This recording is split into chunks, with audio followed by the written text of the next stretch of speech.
All right, ladies and gentlemen, welcome back to another Wednesday edition of Talking Baseball with me, Sal Angioletti, and my co-host this evening, Matt Sirianni. What's up, Matty Ice? Feeling pretty good. I had a really good encounter with one Paul O'Neill earlier this week. Oh, share that story, please. Okay, so Paul O'Neill was in a restaurant in Florida. My father and your sister Leslie were there. They happened to see him. So what happened was they went up to Paul and they told Paul all about me and my podcast, Sirianni Says Sports, which, by the way, you can find on Facebook. Sirianni Says Sports. That's Siriani says no slang sports. I got to talk to Paul for 15 seconds. He had to go somewhere. But, man, talking to the color commentator for the New York Yankees, it's something, especially when it's, like, impromptu. That's great. The Warrior, Paul O'Neill. You know, we're back this evening. Last week I wasn't on, unfortunately, due to a passing of one of my good friends who I've known for 40 years, Johnny, big Yankee fan. And Johnny, the show is dedicated to you tonight, brother. And I know you're watching from above with everybody else. And we have a very special guest on tonight, Lenny Levine. Lenny, welcome to the show. Thank you, Sal. And how are you this evening? I'm very good, thank you. All right. Lenny, introduce yourself to the fans out there and explain what you got. Okay. I am a lifelong Brooklyn Dodger fan. I mean, even to this day, many, many years since the Brooklyn Dodgers ceased to exist, I am still a Brooklyn Dodger fan. And I have written a book, a mystery novel called Die Hard Fan, which takes place in the final week of the 1951 season, the week that led up to Bobby Thompson's infamous or famous, depending on the side you are, shot around the world.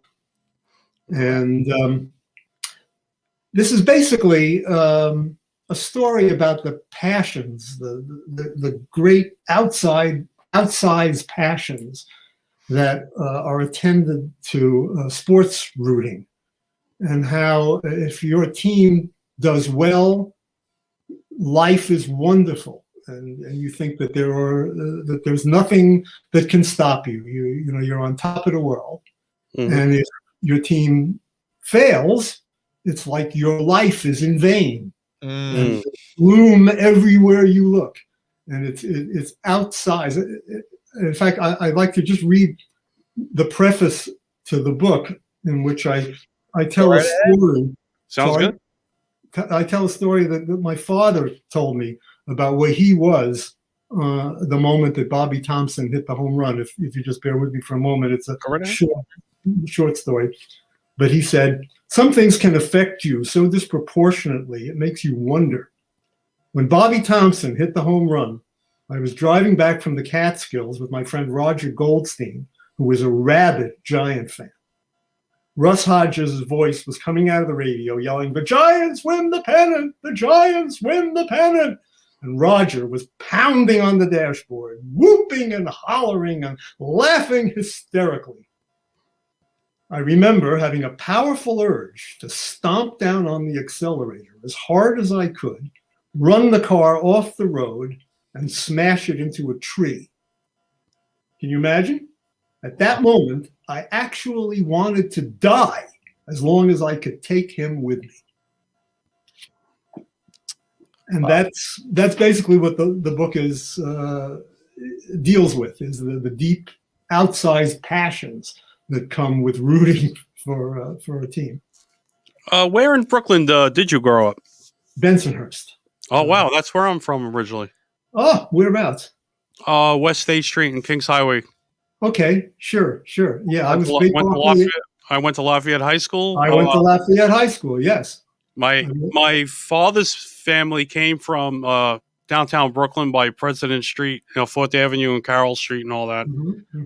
And my dad used to tell me some great stories of him and his brothers walking through Prospect Park to go see the Brooklyn Dodgers play. And I wish I had written everything down and the plays that they saw. And this book is amazing. I mean, it's if a lot of people don't know this, if you go to some Brooklyn pages, before the Dodgers had left to go to California, there was a stadium proposal for a dome on the site where the Barclays Center now stands. Right. And I don't think a lot of people knew about that. So tell us a little more about you and your book. Mm-hmm. Well, it was a labor of love. I got to relive all of these things that happened when I was a child, and didn't really, wasn't really totally aware of everything about it. But it gave me a chance to explore the rich Dodger history of frustration, and just how desperate it was. The entire, maybe 60-year history of failure, of temptation, and coming right up to the top of the mountain and then slipping and falling off at the last moment. They had, since I was born in 41, they had lost the World Series in 41. They had lost the World Series. They had almost gotten into the World Series in 46, but lost to the Cardinals in the first ever postseason playoff. And of course, they lost. Mm-hmm. They lost the World Series in 47. They lost the World Series in 49.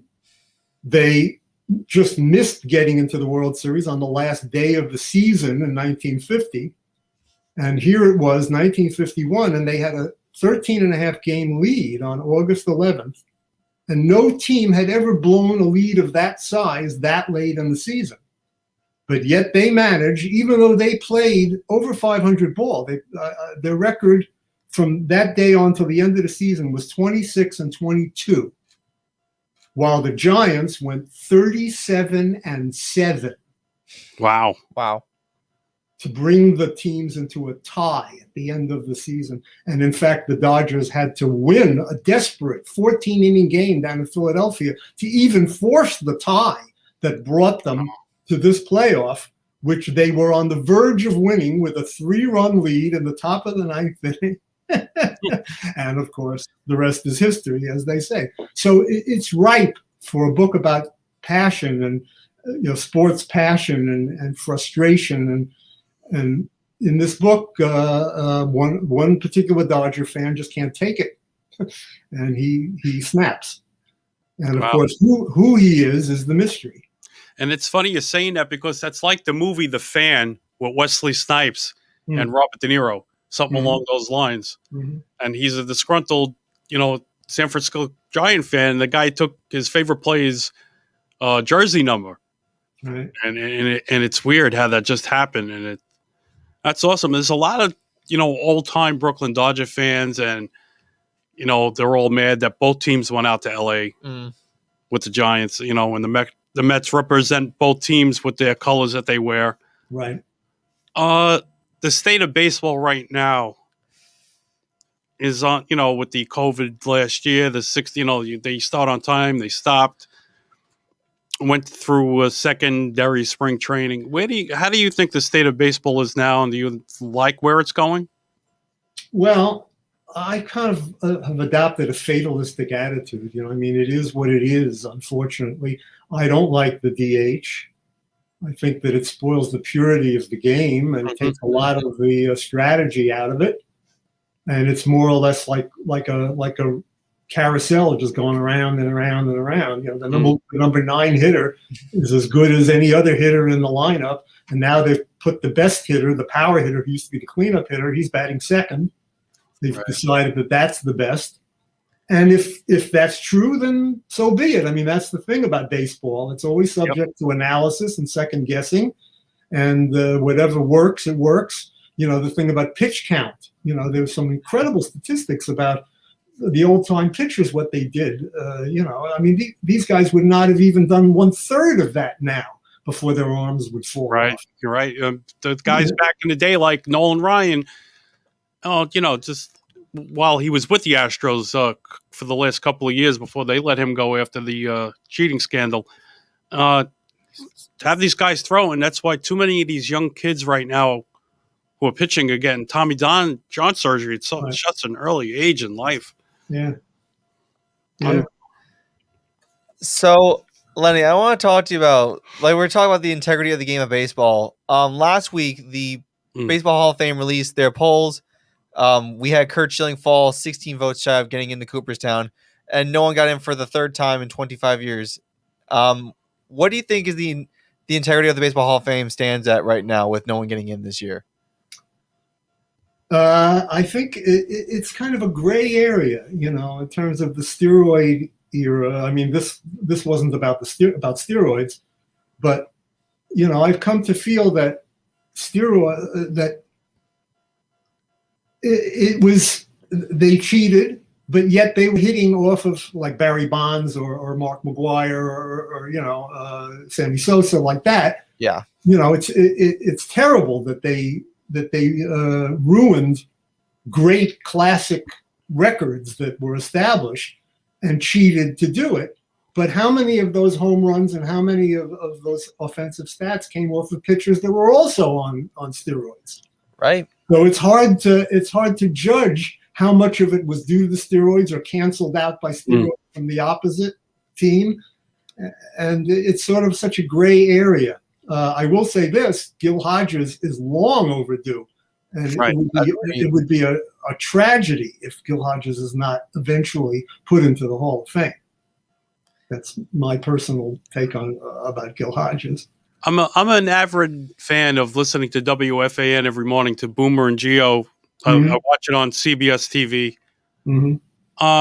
Somebody had mentioned that there were a few guys now in who shouldn't be. And the name Phil Rizzuto came up, and I think Pee Wee Reese, because they didn't have really the stats, and that people actually helped them to get into the Hall of Fame. Roger Clemens, on the other hand, I don't know when he took them. I can't tell you when. We don't know for sure.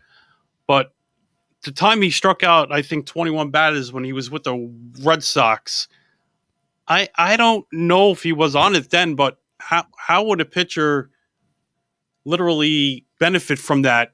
I mean, it won't help me throw a curve or a two-seam fastball any better. I don't know if it makes you grip the ball any better. I don't know. I don't know. Maybe it adds speed to a fastball, if your arm is stronger. And maybe it puts more snap into your curve if your arm is stronger. That's true. I didn't think of that. It definitely. I mean, they wouldn't have been doing this if they didn't think it helped them. And he set that strikeout record and tied it again a decade later with the Toronto Blue Jays. That's true. And he was definitely taking steroids then. So it's just hard to separate it out. Now, about Reese and Rizzuto, for their time, they were the premier shortstops in the major league. So you can only judge somebody by what he was in his time. I mean, A-Rod didn't exist then. Cal Ripken didn't exist then. Right. It's hard to compare somebody to somebody that took place like 50 years in the future, And there were less games played. Right. That's the other thing,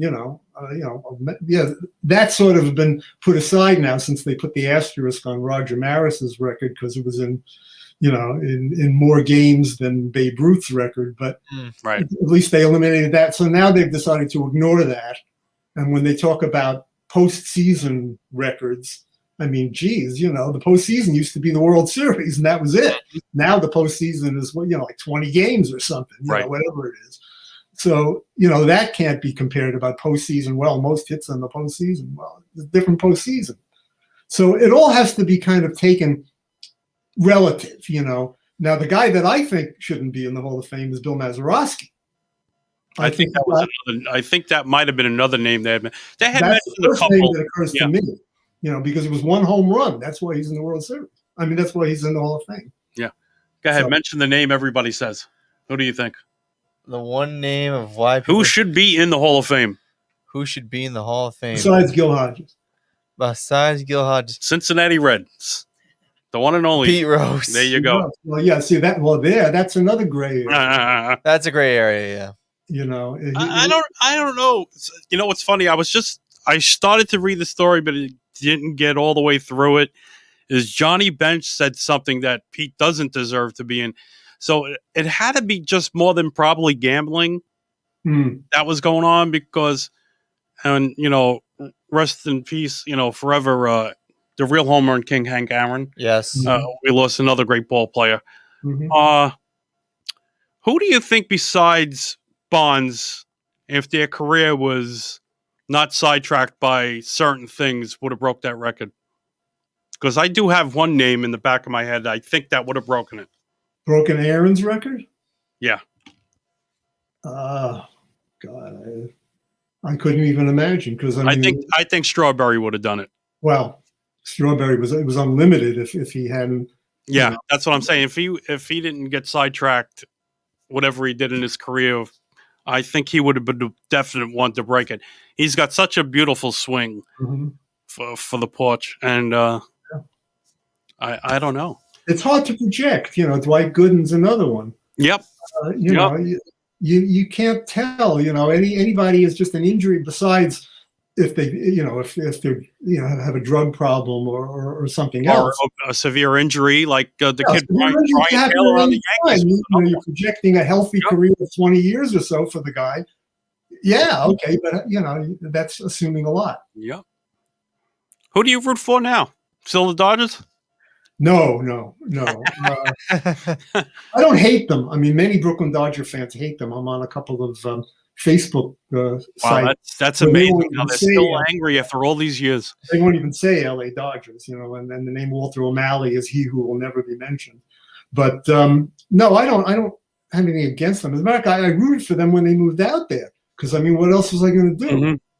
They were the same guys. They just had an LA on the cap instead of a B. Same uniform, same team that I loved. They were in LA, but they made the decision easy for me by being lousy for the first year they were out there, and so it was easy not to be tempted to root for them because they weren't in contention. But then, of course, the next year they won the World Series, so there I was. That's right. And before they built Dodger Stadium, Chavez Ravine, they played at the LA Coliseum, where the football stadium. So that wasn't probably an easy park, or it was easy to hit the ball out. I wasn't sure. Wasn't fun back in the day to see that. They had a left field that was similar to Fenway Park's Green Monster. It was very short with a high fence. Like the Nationals before they opened their new ballpark, they were playing at Montreal, Joe Robbie Stadium there. Joe Robbie of the Nationals. Yeah. From Washington? Hmm? You're talking about the Marlins. No, the Washington Nationals before they played in their new ballpark. Right, playing at JFK Stadium in the football stadium before they were done there, and I think it was a short field. I'm sorry, but the Miami Marlins played in a football stadium. They played in the Orange Bowl or something. That's true, yeah. For the first couple that of wasn't years. such a great park either. No. Now they got a brand new ballpark, beautiful park, and two people show up. So I don't know about that. It's tough.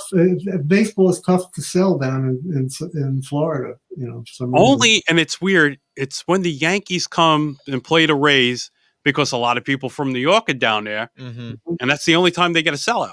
Right. And it's sad because the team was good. They made the playoffs, this and that, and now they're a dumpster fire and got rid of a couple of guys already. So they always have, because they don't make enough money to keep these players that they develop, and then horrible. And then they can't keep playing. That's another thing that's too bad about baseball, is that it's so much of a business. Right. Yeah. I used to be, back in the late 80s, I was in one of the first rotisserie leagues. Oh, wow. And I kind of quit it because I said, this isn't realistic. Right. Guys being traded left and right, but now reality has caught up to the fantasy league, and that's just what it is. Great players are just traded away because of the money, because they can't afford to pay them. And small market clubs are at a disadvantage like that. Unbelievable.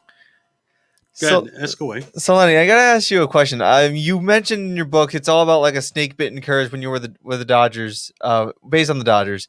But there are two other curses that I think you're probably aware of: the curse of the Billy Goat with the Chicago Cubs, and the curse of the Bambino with the Boston Red Sox. Sure. What makes this curse so easy to identify, besides being a Dodgers fan, compared to those two curses? Well, because they had come so close all the time. I mean, just a handful of games, and they would have been just as dominant in the 50s as the Yankees were. Just, a play or two here or there. They were always a great team that never could get that final, except for that one year of 1955, could never climb the mountain. They always got almost to the top and then fell down again. And it was just sort of, they were lovable that way. They were the bums, the lovable bums, and you always, people rooted for them. My wife's from Indiana, and she rooted for the Dodgers. She and her parents rooted for the Dodgers out in Fort Wayne, Indiana, because they were the underdogs all the time. You know, they were everybody's underdog. So it's the same, I guess, with the Cubs. I mean, I was glad to see the Cubs finally win the World Series. I was not glad to see the Red Sox win the World Series because, oddly enough, I've become a Yankee fan as well as a Met fan, which is just sacrilege. Let's go Yankees. Yeah, well, I agree with you. Go Yankees, yeah. And you know what? And I predicted the Mets last year to make the wild card, but this year this year is a definite with the moves that they made with Uncle Steve. They're in good shape this year. I got a question for you from one of my friends. It's about the Brooklyn Dodgers, and he said no one's been able to answer this one yet. He said sometime before 1957, his older brother was taken with him to 3 separate baseball games by their dad in New York. Yeah. He saw the Yankees, Dodgers, and Giants play in 3 separate games on the same day. It only happened one time. Wow. Includes a night game, of course, he said.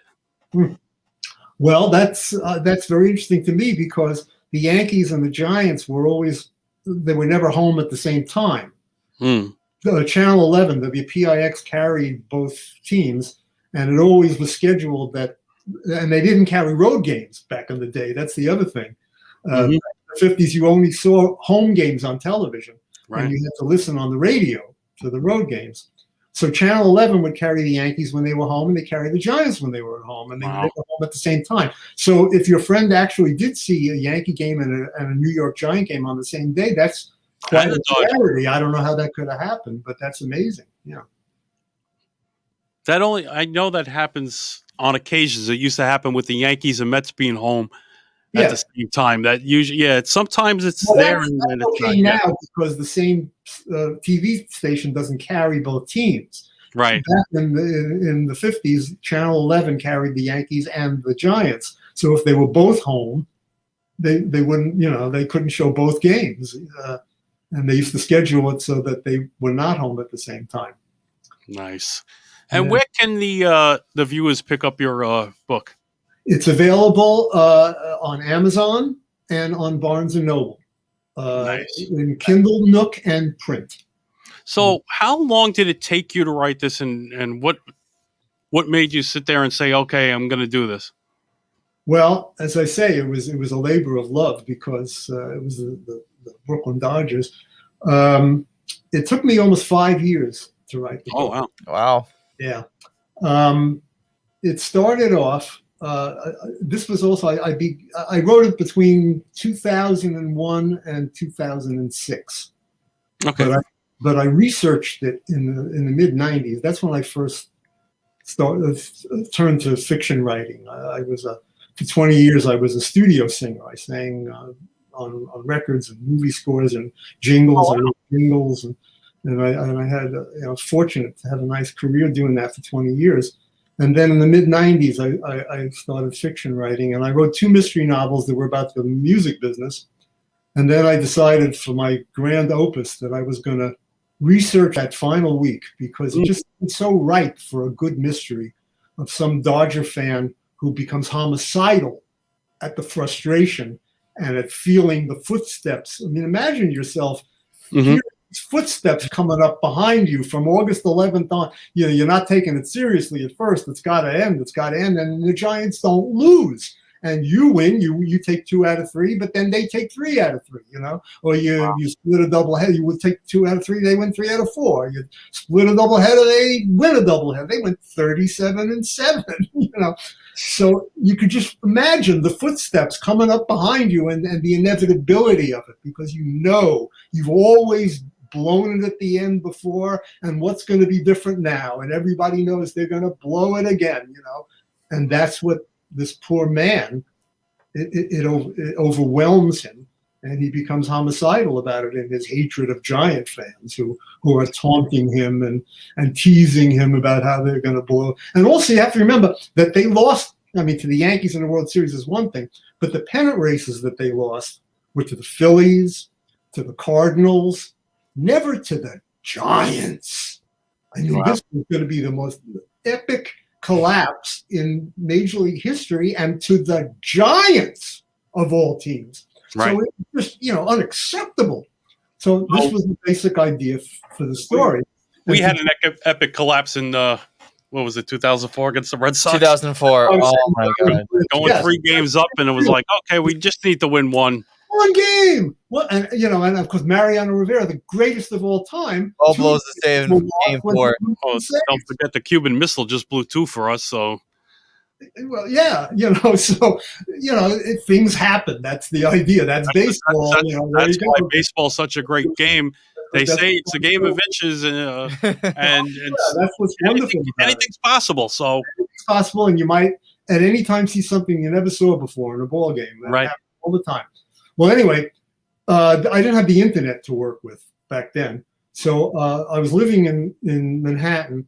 And I was able to go to the New York Library main branch and to the periodical room and looked up and copied out microfilmed copies of the contemporary sports accountings of these games in this week, both Dodger games and Giant games that took place in this week. So I became intimately familiar with the details of those games, including sometimes they even gave you a batter-by-batter summary of the game, which they never do now. Just gold. I said, oh, my God, a batter-by-batter summary. This is wonderful. So I was able to tailor my plot around the results of those games, because if the Dodgers won, then my Dodger fan was happy and he wasn't going to kill anybody, But if the Dodgers lost and the Giants won, that was a different thing. So the plot had to depend on all this, on whatever happened in the games, and it had to reach its climax at the moment that Bobby Thomson hits the home run. So I couldn't just decide to end the story anytime. Wow. It had to take place over that protracted stretch of time, and I had to make it fit, and I had to make it make sense. Right. Until the very moment that both worlds come together. He hits the home run, and the climax of my fictional story takes place the same time. Do you have the urge to write another? Well, after I wrote that, that's what set me writing short stories ever since, and it's been great. It's been fun. I've gotten 34 short stories published. Nice. Already in various literary magazines, and that's really been great. And I have not sat down to write yet another novel since then, because that was enough for a while, and I've enjoyed writing the short stories ever since. Okay, just go off the track a bit. You mentioned music, and I have a lot of friends who are musicians. What were the 2 books you wrote about the music industry? It was called Hits from the Past. Okay. It involves an oldies tour. It takes place in the 70s, and it's a group of oldies acts that have been put together to do this tour by the guy that ran the record company that originally screwed them out of all the royalties that they were entitled to back in the day, and people start dying on this oldies tour. So that was the first one, and the second one was about the jingle business, which I was involved in, writing jingles for commercials and singing on them and like that. Oh. And I called it Death in the Jingle Jungle. That's a cute name. Whodunit. Yeah, the music business is not such a real good one to be in, because it's not what it used to be anymore, and it's like, right. I'm a fan of Kiss and all that other stuff, and it's like more of the older music is coming back, and it's like nobody's buying CDs no more. Vinyl records are back, and streaming sites and streaming and everything and downloading. That's why nobody's making records no more. It's like, why bother if we're not going to make money off of it anymore? Because we could find it on the internet anywhere for nothing. Right. It's crazy. Yes. So, Yes, it is. And I guess it's a different kind of set of problems from the old days back in the early '60s, when record companies would screw the artists out of their royalties. See, one of the differences in an artist's contract with a record company as opposed to writers and publishers is that writers and publishers get paid from day one. The first time a record is sold with your song on it, you're getting a royalty. Right. And you're getting a royalty for every time the song is played on the radio. Now, question for you. Yeah. A lot of these plays use walk-up songs to the plate with all these artists. Now, is there a royalty involved with that? Good question. I don't know. I've not been involved in the music business for decades now, so I don't know, actually. I don't know what they've worked out, but I know that there is some sort of compromise with it because it's so freely available. I know they used to be a site called Napster that would play music and not pay residuals or royalties, and I think they clamped down on that. So they have it under some kind of control. But basically, if you're an artist and not the writer publisher, you got to work your tail off to make money. You've got to make personal appearances, and your royalties don't start until the record company has recouped all of the expenses for making the record in the first place. Usually an artist doesn't get artist royalties until his third album. Then he starts collecting his first album sold enough that he begins to collect for that. So the whole thing is writing your own stuff. I mean, that's what the Beatles famously did and told Mick Jagger and Keith Richards in a famous conversation in an airport lounge. John and Paul said, "You guys are crazy if you don't write your own material and insist on recording your own material." And so they did, So that's the difference. Is the writers and the publishers get it before the artists get it. And that, at least it used to be. I don't know. As I said, I haven't followed in a long time. Unbelievable. So where's your hometown now, Lenny? Where are you residing? Bethel, Connecticut. Nice. Nice. Did you get a lot of snow? Yeah, 2 feet. Wow, 2 feet. We got like a cumulative total of 3 feet somewhere in New Jersey. I think in up north somewhere. Up north in northern Jersey, we got hit pretty hard. Yeah. Well, they're still shoveling people out. Yeah. Our co-host Carl couldn't be here because he's still trying to shovel his way out of the driveway. One of the amigos couldn't make it tonight. He's a Philly fan, so. You guys are based in northern Jersey. Where you? I live in South Jersey. So are you, basically. Or yeah. Whatever, Central Jersey. Central Jersey exists. Yes. But you're not Philly fans. No. Yankees. Yankee. I'm a Yankee fan, but I love the sport. I like the low budget teams making it. I like the competition, as you would say. It's not like the same team every year, and I think the Blue Jays are going to give the Yankees a headache this year with the moves. I think the Padres and Dodgers are going to battle for the West. So it should be, the Nationals, Mets, and Braves for that Eastern Division should be interesting this year. Yeah, it's exciting. They turned down the DH in the start of the season late again for the second time. So hopefully we're on track. The DH this year, like it was. It's 162. They turned down 2 proposals of 154 games and starting late. They wanted to start the season April 28th, and they said no. Okay, so it's going to be April 1st. And the National League is not going to have a DH. Is that right? No DH, no expanded playoffs, no nothing, no. Thank goodness. Yeah, good. I like that. Well, the owners said they wanted to do it for the simple fact because nobody made money last year and the expanded playoffs made money. But how did you make money if there's nobody in the seats? So where did you come up with that? No fans, no concessions. Yeah. Right. Well, a lot of the money is built into the TV contracts more than the in-person.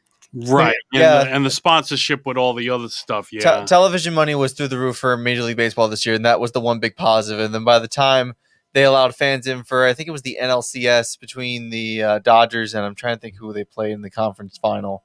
11,000 fans just wasn't enough. Well, they're allowed now. If I was watching the football playoffs, there were fans in Green Bay in that cold weather. God bless them. 9,000 fans. Yeah. and they're expecting to bring 25,000 for the Super Bowl. Yeah. Well, I mean, I hope it's safe. I hope it's safe to do that. Yeah, I think, you know what? If you have, let's say, MetLife Stadium, I used to work security there. It's 80,000 seats. Put a section of 10 here, another section here. You know, don't just like right. And it's outdoors. on every other row with something, you know. You know, and it's outdoors. It's good. I mean, there should be some people. There should be people there. It was odd to see how you didn't really miss people in the stands with baseball.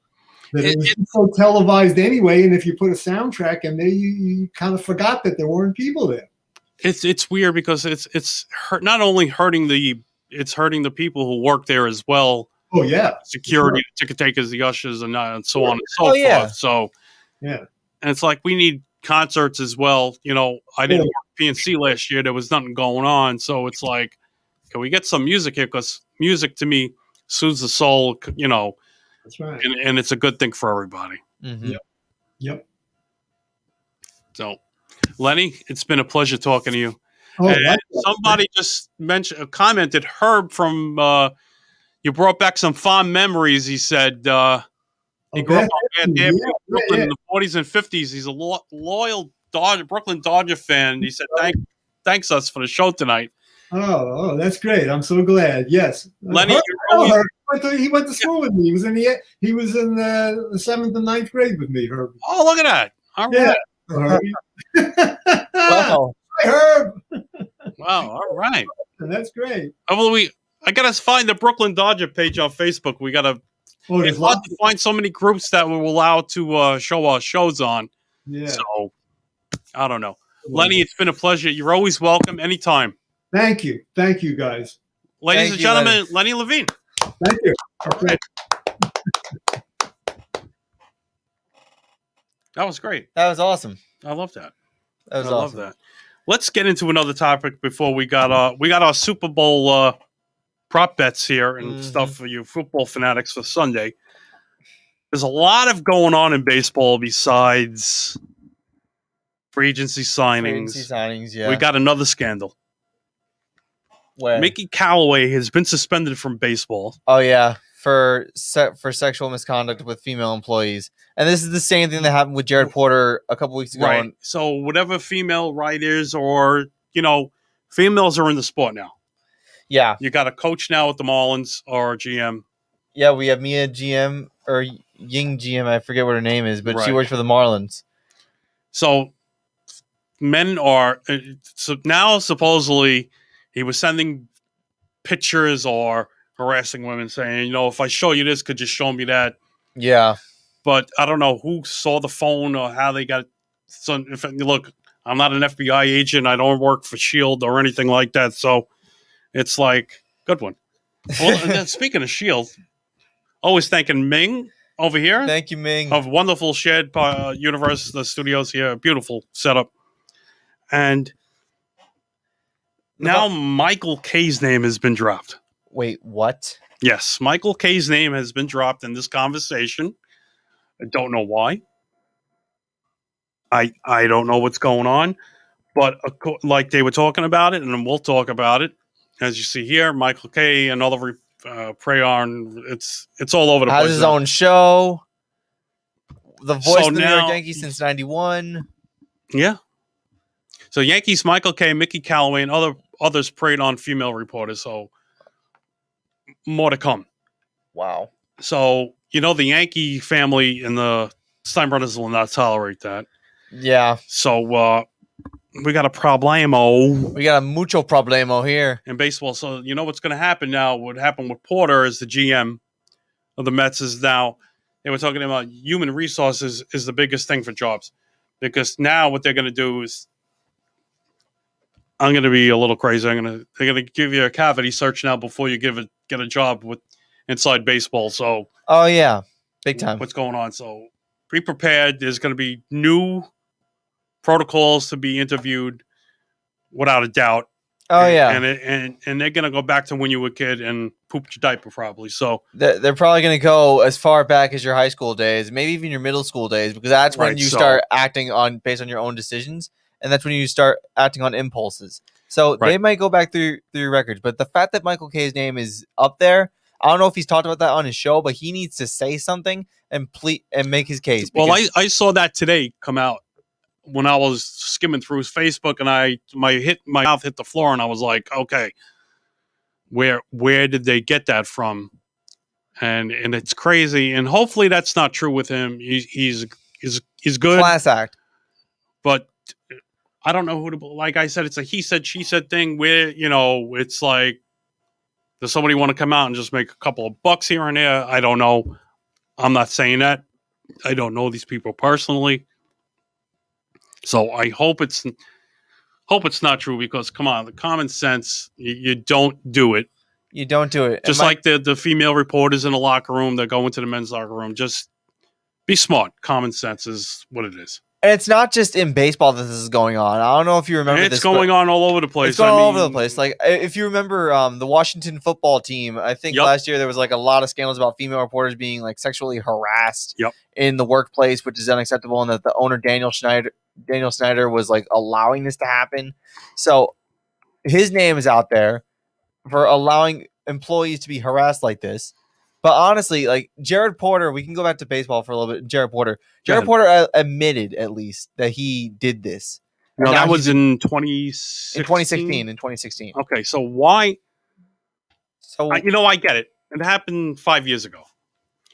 But did they know about it before he got hired, or they found out about it after he got hired? So it's like, how does this pop up? At least he came out and said, I admit I did this. Which, I mean, it doesn't look good either way, whether you admit it or not. No, it doesn't look good on your resume no matter what. Right. So now Mickey Callaway, because I used to make fun of him on FAN. It's like, okay, you got to go. You got to go. Yeah. So what happens to Michael K? That's, the break stop. I don't see Michael K. I mean, you see the way he jokes around with Meredith Marakovich. Yeah. It's all in good, clean fun. I don't see the sexual innuendos. Yeah, I don't see any reason. Unless what we don't see, other people see, and they, it's the telephone game. Well, I'm trying to think. Who's the guy that Ryan Ruocco might be in to replace him if anything happens to Michael K. Well, let's hope not, and hopefully everybody's settles down. Come on, guys. Or they can get Billy Crystal to come in for once in a blue moon. Use your heads, because let me tell you something. It's not just baseball, football, hockey. There's a lot of females getting involved in these sports, and let's wake up, especially if you got a wife and children home. That ain't looking good. Especially if you got daughters. Yeah, especially if you got daughters, it's disgusting. And let me just say this as a person, someone that's seen this happen in high school, that's seen this happen in middle school. It doesn't look good. Wake up. Just wake up. Right. Because you're in a reality now where we're gender, we're race, where no matter what happens, everyone is equal and should be treated equally. Wake up. Because you're in a professional setting, you're making money, you're paying bills, you're holding a roof over your head. You're raising a family. Wake up. You're setting an example for other people. Matty Ice. Be smart and wake up. That's all I got to say. All right. Use common sense. Common sense. Like the Royal Rumble. You draw number 30, you better make sure you win. All right, Matty, you ready? I'm ready. All right, we got 15 minutes to go, and we're going to do this. We're going to flip on over to football. Let's do it. Let's do it. Go ahead. You got the dual Super Bowl 55 questionnaire. Prop bet questionnaire. Go for it. Which team will score first? Well, I'm going to be honest. I think the Kansas City Chiefs are going to score first. The result of the coin toss, heads or tails, I'm going to go with tails. Will the first quarter have over or under 12.5 combined points? I'm going to say over. All right. Who will have more passing yards, Brady or Mahomes? I'm going to go Patrick Mahomes easily. Which quarterback will be sacked first? Probably Tom Brady, because the Kansas City Chiefs pass rush knows that in order to get to Brady, you have to pressure him. Will Patrick Mahomes throw a third quarter touchdown pass? You could bet on that easily. Will Tom Brady throw a second quarter touchdown pass? Somewhere around the line, maybe to Scotty Miller. I like that. Will either team score a touchdown on their opening drive? I think maybe the Buccaneers will. I think the Buccaneers are going to start off fast. The Chiefs are going to catch up, and they're going to take over the rest of the way. In what quarter? You think? I think by the third quarter, Kansas City will pull ahead. All right. Will either team attempt a 2-point conversion? I don't think so. I think it's going to be a clean touchdown game. No 2-point conversions will be necessary because then field goals will have to be kicked, and I don't think field goals are necessary. I remember I said on my sports show yesterday with Ryan Behringer Jr., I said that the score was going to be 35-21 Kansas City. So in this case, no. So it's like 8 total touchdowns scored. So I don't think a 2-point conversion will be in there. Okay. Will there be a defensive or special teams touchdown scored by either team? I don't believe so. I think this will be an offensive shootout. I think defense will be involved as far as sacks go and maybe interceptions, but I don't think a defensive touchdown or special teams touchdown will be scored. Will Kansas City score more points in the first half or the second half or potentially overtime? Second half. The Chiefs usually go off in the second half. Will Tampa Bay score in the they're first? a big second half team? Yeah, they're a second half team. They usually score really big in the second half. If you watch them in the playoffs last year, they would be down by double digits or more, and they would come back. It was unbelievable, and that's the kind of team they are today. Like they'll start off slow to begin games, and then once they make that quick jump spin, it'll be all right. We're gonna blow you out. Bye. Will Tampa Bay score more points in the first half or second half? Just like the Green Bay game, I'm gonna say they score more points in the first half. In the second half, they stall. Will Tom Brady have a rushing touchdown? This is the question that I get. That I've seen a lot. I think Vegas even had a little prop bet where it's like, will Tom Brady rush for a yard in the Super Bowl? Wow. Will Tom Brady have a rushing touchdown? They might pull something, but I don't think so.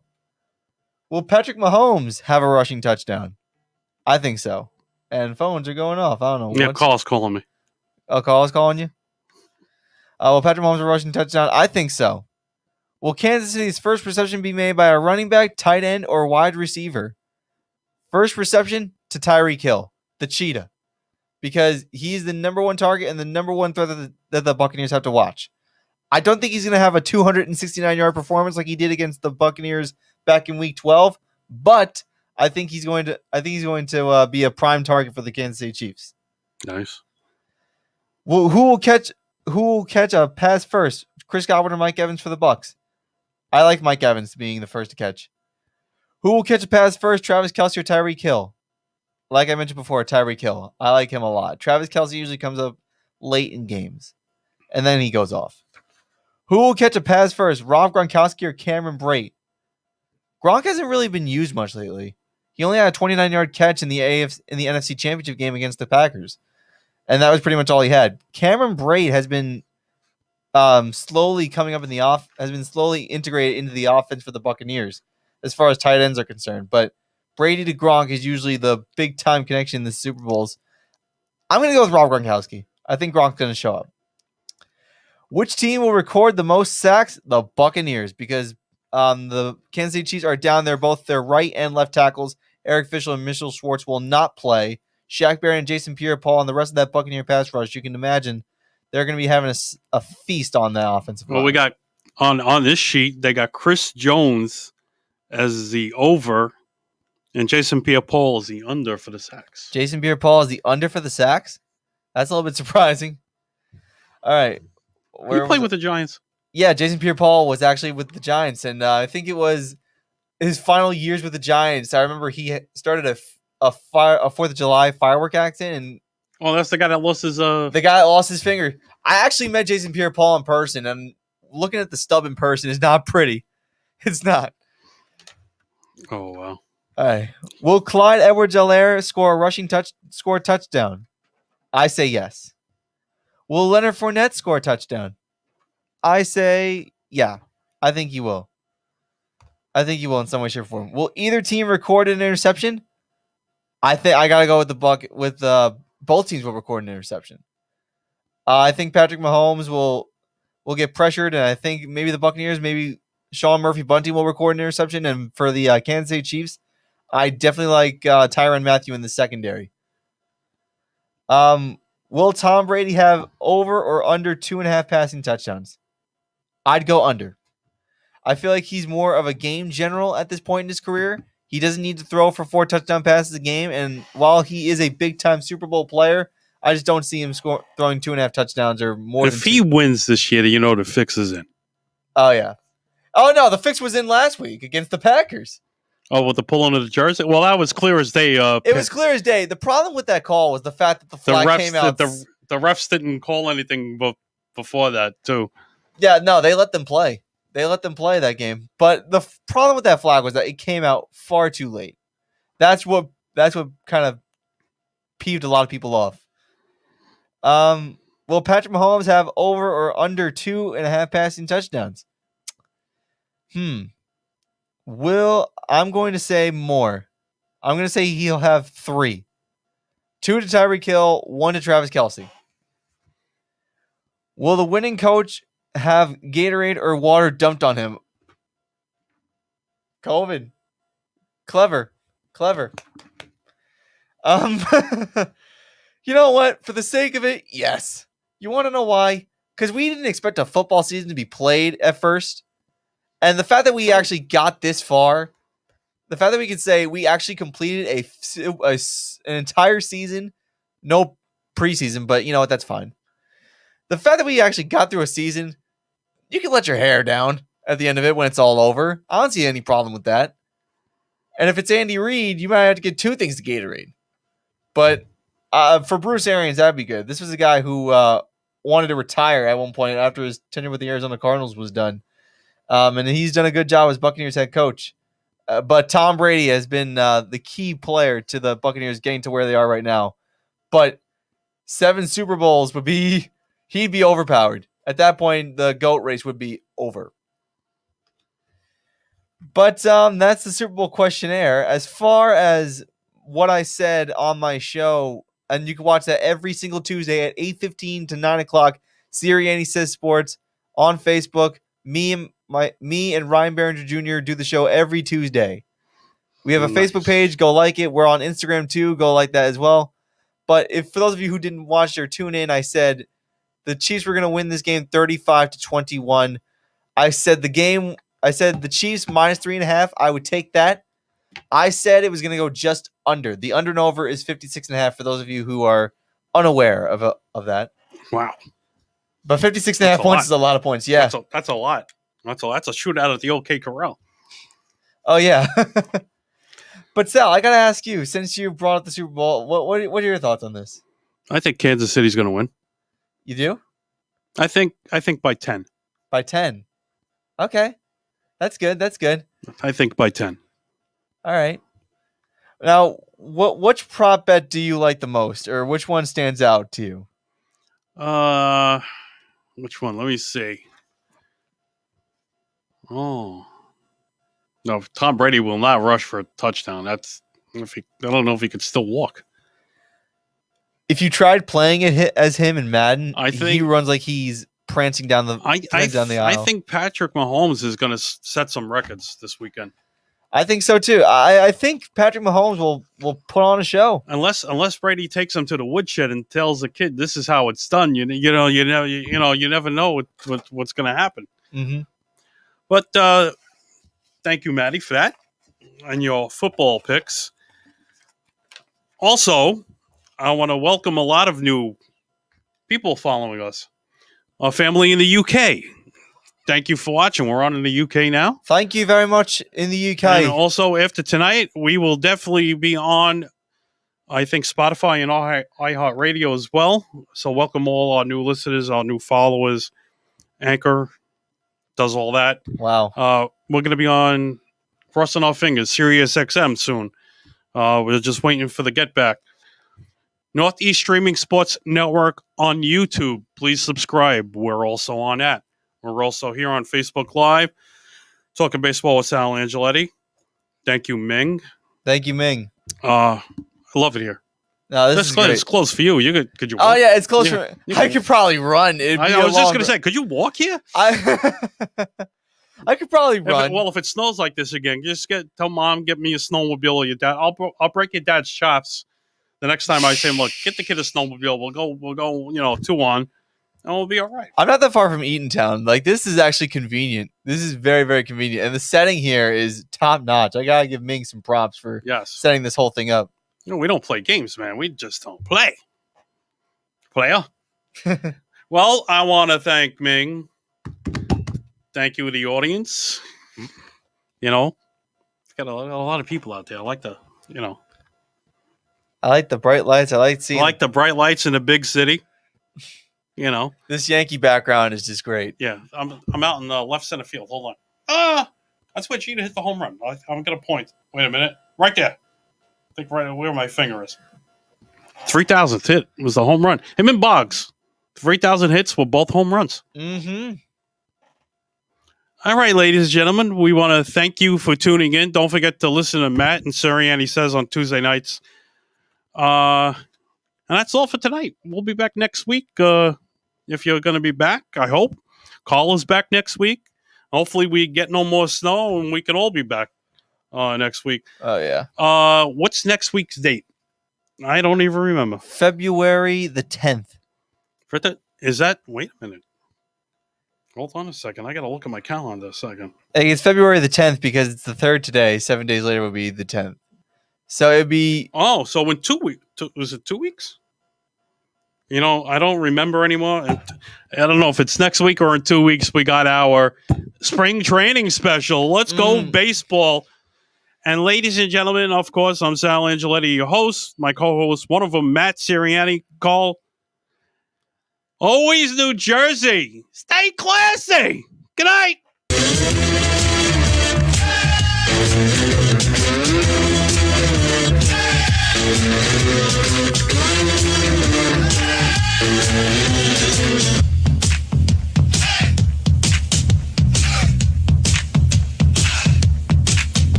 You're listening to Talking Baseball with Sal Angioletti on Northeast Streaming Sports.